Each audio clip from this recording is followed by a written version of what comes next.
So I have a template that I use to import my audio. So generally I perform with a band. There's a trombone, there's a trumpet, there's a vocalist, there's a guitarist. They all go into their separate different channels. I just import all the audio into those positions. So these are my audio files. So this is one of our recordings. And I'm going to save this as a new project. So file, save as.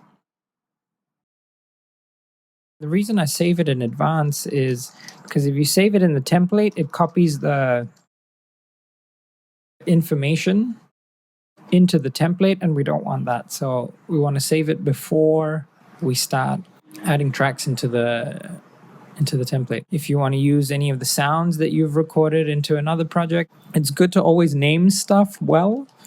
So I'm going to name it with the key first and then the tempo. And a shortcut to name everything together is you can highlight everything, file, rename, add text. I'm going to add text before the name.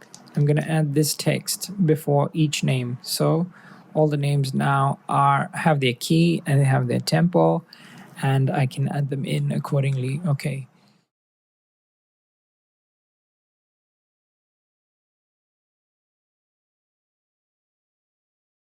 Then Deborah. Okay, I got to rename this. So before I'm going to add it, I'm going to name it vocals.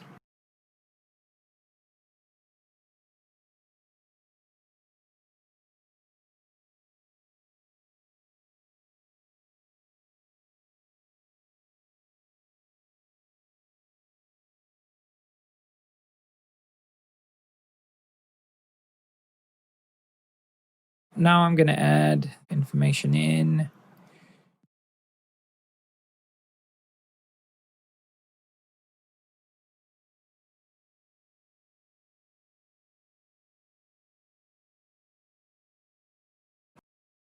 In Ableton, the way I just did it in Logic, how I added those tracks in, I can do the exact same thing in Ableton. So here's my mixer template with all my different instruments. For this song, I don't have violin, so I'm going to delete the violin. And if I add all the tracks in the right places, they're going to be colored according to how I want them to be colored. This one was supposed to be on bar 33. Computer starts at bar 1. Trumpet.